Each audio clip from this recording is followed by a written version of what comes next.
فأعوذ بالله من الشيطان الرجيم. بسم الله الرحمن الرحيم. ما كان محمد أبا أحد من رجالكم ولكن رسول الله وخاتم النبيين. وقال النبي صلى الله عليه وسلم: أنا خاتم النبيين لا نبي بعدي. اور كما قال عليه الصلاة والسلام: کتاب احمد کے سرورق پر جو نام احمد رقم نہ ہوتا، کتاب احمد کے سرورق پر جو نام احمد رقم نہ ہوتا، یہ نقش ہستی ابھر نہ سکتی، وجود لوح و قلم نہ ہوتا، زمین نہ ہوتی، فلک نہ ہوتا، عرب نہ ہوتا، عجم نہ ہوتا، یہ محفلیں دونوں مکان نہ ہوتی اگر امام رسول نہ ہوتا، زمین نہ ہوتی، فلک نہ ہوتا، عرب نہ ہوتا، عجم نہ ہوتا۔ میرے عزیز ساتھیوں اور معزز اساتذہ کرام، آپ حضرات کا یہاں تشریف لانا اور ختم نبوت کی باتیں سننا قابل مبارکباد ہے، اور نبی کریم صلی اللہ علیہ وسلم سے محبت اور تعلق کی باتیں ہیں، اور یہ ایمان کامل ہونے کی بھی دلیل ہے۔ میرے دوستو، آپ سبھی حضرات اچھی طرح سے جانتے ہیں کہ اللہ تعالیٰ نے انسان کو پیدا کیا اور پیدا کرنے کے بعد یوں ہی نہیں چھوڑ دیا، بلکہ اس کی رشد و ہدایت کے لیے کم و بیش 1,23,999 انبیاء علیہم السلام کو بھیجا۔ میرے دوستو، اس سلسلہ نبوت حضرت آدم علیہ السلام سے شروع ہوا اور آپ صلی اللہ علیہ وسلم کے سر پر ختم نبوت کا تاج رکھ کر اللہ رب العزت نے ایک کی دنیا پہ بتا دیا، اب نبوت کا سلسلہ بند، اب قیامت تک کوئی نبی آنے والا نہیں ہے۔ میرے دوستو، ذرا غور سے سنیے، یہ سلسلہ نبوت آدم علیہ السلام سے شروع ہوا،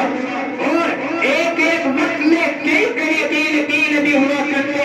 زکریا بھی ہوتے، یحییٰ بھی ہوتے، یوسف بھی ہوتے، یعقوب بھی ہوتے، موسیٰ بھی ہوتے، ہارون بھی ہوتے، لیکن جب میرا نبی تشریف لاتا ہے، ایک تمام جہتیں ختم، ایک تمام صورتیں ختم، قرآن اعلان کرتا ہے: ما كان محمد ابا احد من رجالكم ولكن رسول الله وخاتم النبيين۔ اور دوسرا کہتا ہے: اليوم اکملت لكم دینکم واتممت علیکم نعمتی ورضیت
ایک ہی آسماں دوستو، اور جو خلاف شریعت ہمیں حکم دے، جو خلاف شریعت ہمیں حکم دے، ہم بدل دیں گے وہ حکمراں دوستو، اپنی مرضی کی دھن میں رہے گا یہ بخاری کا ایک کارواں دوستو.